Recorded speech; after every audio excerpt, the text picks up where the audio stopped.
Iran और Israel के बीच में सीज फायर हो चुका है। इस सीज फायर की घोषणा अमेरिका के द्वारा की गई। आखिर बात ये कि ये सीज फायर हुआ क्यों है, किन शर्तों पर, किस कंडीशन पर हुआ है।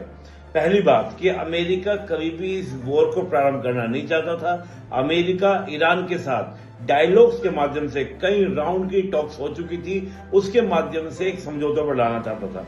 लेकिन जब इजराइल ने अटैक किया तो अटैक करने के बाद अमेरिका को भी इस वॉर में शामिल होना पड़ा।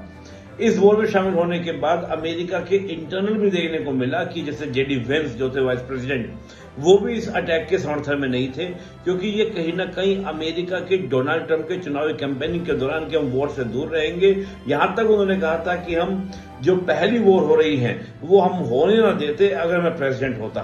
दूसरा, America make America great again के नारे पे चल रहा है, तो इकोनॉमी के लिए वॉर कभी भी बेटर नहीं होता। कहीं ना कहीं अमेरिका ये भी महसूस कर रहा था कि ऐसा ना हो कि जैसे रशिया यूक्रेन के वॉर में उलझ गया है, हम ईरान के साथ वॉर में उलझ जाएं और ये कहीं ना कहीं हमारी इकोनॉमी को दिक्कत पैदा करे। एक तो ये पहलू था। दूसरा क्या था कि ईरान भी इस वॉर को चाहता नहीं था। ईरान के ऊपर भी क्या था, लगातार देखिए 95 से लेकर अब तक सेशन चल रहे थे। एक लंबे संघर्ष से ईरान जूझ रहा था, चाहे वो इकोनॉमी का संघर्ष हो या अन्य और स्ट्रगल्स ईरान के ऊपर हो। ऊपर से ईरान के ऊपर बार बार वॉर थोपे जा रहे थे और इस समय क्या था, ईरान बहुत ही ज्यादा क्या कमजोर भी हो चुका था।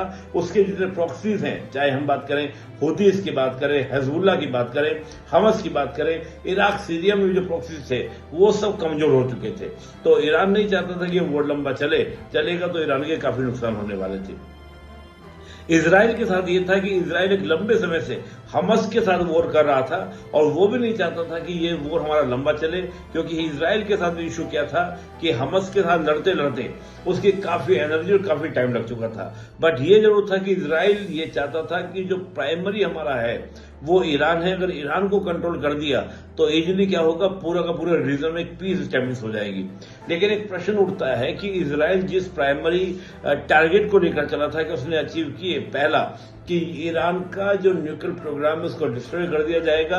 बात ये आ रही है, ईरान का दावा ये है कि वो डिस्ट्रॉय नहीं हुआ है, हम जल्द ही अपना एटॉमिक वेपन बनाएंगे। तो पहला जो टारगेट था वो पूरा नहीं हुआ, अगर ऐसा देखा जाए, ईरान के दावे को देखा जाए। दूसरा क्या था, रिजीम चेंज करना। रिजीम भी चेंज ईरान के अंदर नहीं हो पाया। कहीं ना कहीं नेशनलिज्म की जो फीलिंग थी वो ईरान के अंदर उभर कर सामने आई। जनता ने सरकार का साथ दिया। और दूसरा हम देखें, एक ढाल की तरह, दीवार की तरह जो था ईरान, जो था वेस्ट ब्लॉक के सामने, अमेरिका और इसराइल के सामने खड़ा हुआ। इससे कहीं ना कहीं ईरान के क्रेडिट भी क्या है, साख भी बढ़ी हुई है। तो आपको कैसी लगी जानकारी, बताएं। Let's crack it.